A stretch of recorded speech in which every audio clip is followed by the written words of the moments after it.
Ron? I am submitting this menu from a Pawnee institution, JJ's Diner, home of the world's best breakfast dish, the Four Horsemeals of the Eggporkalypse. Hey, what's up, guys, and welcome back to the final episode of Binging with Babish. To come out of the old kitchen, I'm all moved into the new spot and have already filmed the subject of next week's episode, the meat tornado, but for now we're taking a look at the Four Horsemeals of the Eggporkalypse, described in Leslie Knope's book as an astonishing onslaught of protein that includes a 12-egg scramble, bacon, sausage, ham, hash browns, chicken fried steak, and a giant tower of buttermilk pancakes. First thing we can start with is the Flapjacks. This is a factory standard buttermilk pancake recipe. If you want to see how to make it, click the link in the upper right hand corner right now. Whisk it to a lumpy, smooth consistency, cover with plastic wrap, and fridge for up to 24 hours. Plenty of time to address the many other horse meals of this Eggporkalypse. If we consult the book Pawnee, the Greatest Town in America, you can see that there are two different iterations of hash browns, a mountain of scattered and shredded hash browns, and 5 deep-fried hash brown patties. So we're going to start with the patties by peeling and chopping 5 medium russets into 1-inch chunks, immediately dunking them into a cool water bath so as they do not discolor. This is also going to help wash off some of the excess starch, which is going to give us crispier potatoes. So go ahead and drain these, and then we're going to pat them dry on a few layers of paper towels. And then we're following a method for tater tots from master of all things crispy, J. Kenji Lopez Alt,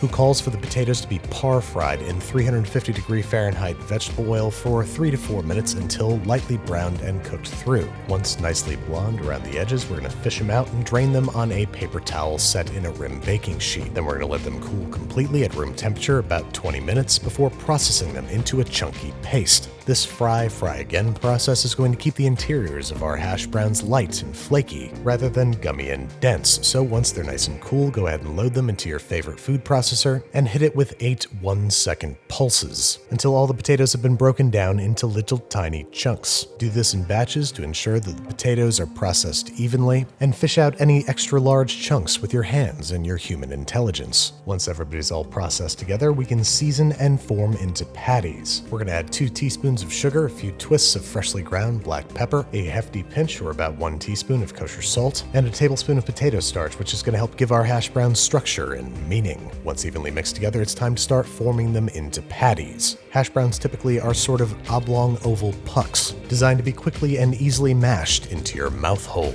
Now we're going to freeze these bad boys for about an hour until they are frozen solid. This is both going to make it easier to retrieve and deep fry them, and it's also going to crystallize the potatoes' molecular structure, making them more tender. Back into some 375° Fahrenheit oil they go for about 5 minutes until deeply golden brown and crisp. Drain them on a wire rack, and there you have it, beautiful, crispy, airy, flaky hash browns, which we're going to keep warm in a low oven while we make the million other things that we're making. The most excited for which I am is chicken fried steak, which starts with one of the cheapest and toughest cuts around, top sirloin, which we're going to gently coax into being tender using a whole bunch of little tiny sharp knives. This is a meat tenderizer used for making cube steak, a steak filled with hundreds if not thousands of little tiny incisions, rendering even the most impossibly tough cuts of beef butter knife soft. After many spirited stomps, they look very much the same, but look more closely and you will see they have been bespeckled with lots and lots of little holes. And so now they're ready for breading. In my dry breading station, I have 1 cup of all-purpose flour, a teaspoon each kosher salt, and cayenne pepper, tiny whisked until homogeneous. Then on the wetter side of things, I have 1 large egg, 1 teaspoon of baking powder, and a half teaspoon of baking soda, which I'm going to tiny whisk into a slurry. Before tiny whisking in 1 cup of buttermilk, this is going to give our breading a nice, light, airy texture. Once everybody on both sides is homogeneous, we're ready to start dipping our steaks. And since we're obviously not trying to skimp on the cholesterol, we are, of course, double battering. That means taking a prolonged dip in the dry stuff, shaking off any excess, heading over for a swim in the wet stuff, making sure that every crack and cranny is comprehensively coated, and heading back over into the dry, creating a bulky, craggly exterior not unlike that of fried chicken. But fun fact, that is actually not where chicken fried steak gets its name. A known foodie and longtime Francophile, Thomas Jefferson, is actually credited with, I'm just kidding, it totally got its name from being a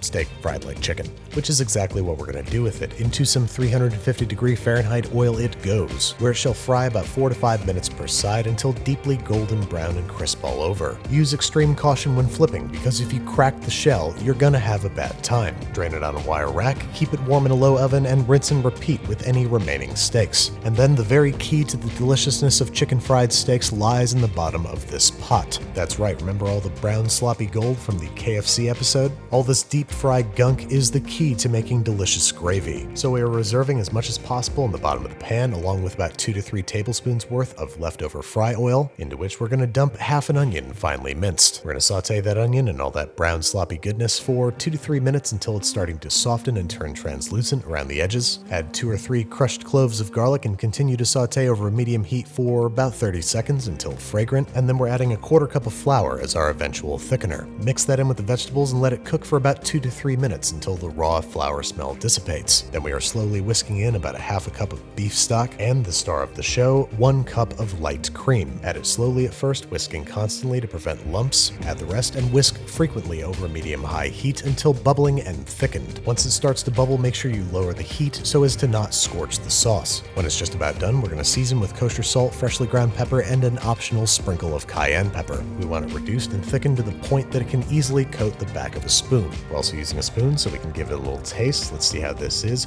Oh my god, that's good. Don't worry if it seems a little thin, it's going to thicken as it cools, but we want to keep it warm until we're ready to serve. Last bit of prep we gotta do is shred our potatoes for our scattered fried hash browns. To make these, we are peeling and shredding 3 large russets directly into a bowl of cool water. This again is both going to remove excess starch and prevent them from discoloring too quickly. Set those aside, and just like the very first episode out of this kitchen, we're gonna finish on the flat top. There is no other way that a breakfast of this magnitude could be constructed. Once sizzling hot, we're gonna treat the whole surface with a little drizzle of canola oil, just to make sure that nobody gets too sticky, and then it's time to commence with the onslaught of protein. I'm starting with what looked to me like a pound of fried bacon, fried up extra crisp the way that I imagine Ron likes it. I can just imagine him saying something about how floppy bacon is for frequent criers and bedwetters. We've also got 3 large slabs of ham that we're just gonna heat up and get a nice crust on. Once everybody's nicely browned and fried up, it's time to evacuate them onto a plate, which we're gonna keep warm in a low oven. As we move on to phase 2, the sausage and pancake phase. I've got some regular plain Jane breakfast sausage here, next to which I'm going to begin to dollop large buttermilk pancakes. These are going to fry about 3 minutes on their first side until they begin to turn pale and blistery around the edges. And let us all take a moment to remember that these are all being fried in bacon fat.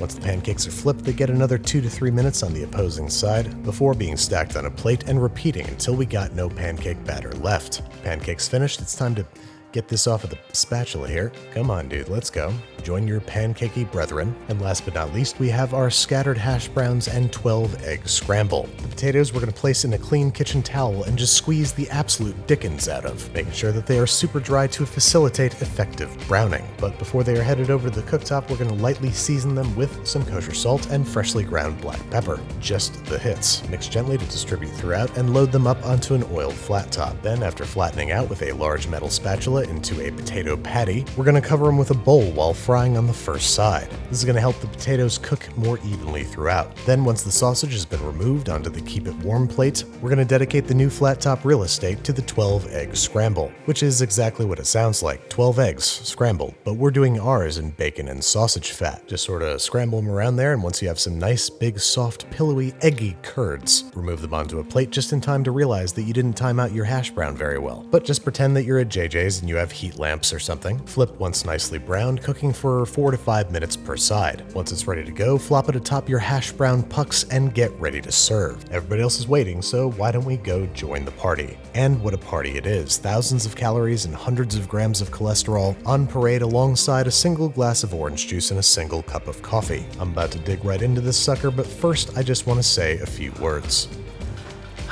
Well, folks, this is it. I'm not in focus, am I? Hang on a second. Well, folks, that's it.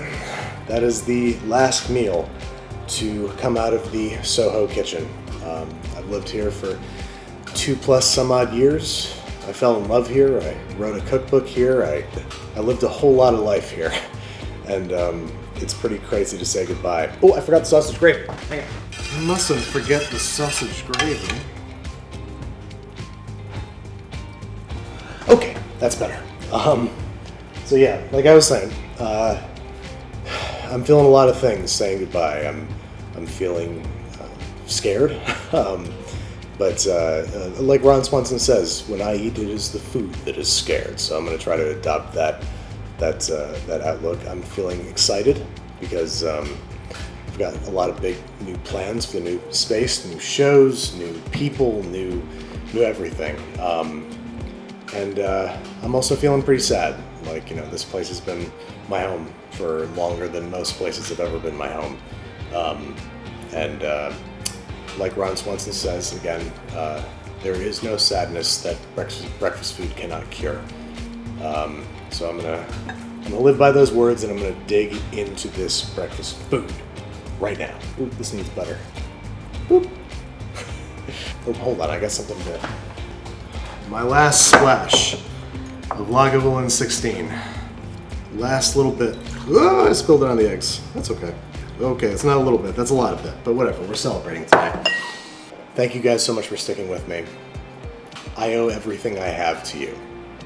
I owe everything more than I ever dreamed I would have. I owe it all to you. And like I said in my book, I'm gonna spend the rest of my life working to earn everything that you've given me. So here's to you guys. Thank you so much for sticking with me. I'm gonna devour this breakfast food right now. Particularly this chicken fried steak, because I've been thinking about this all f***ing day.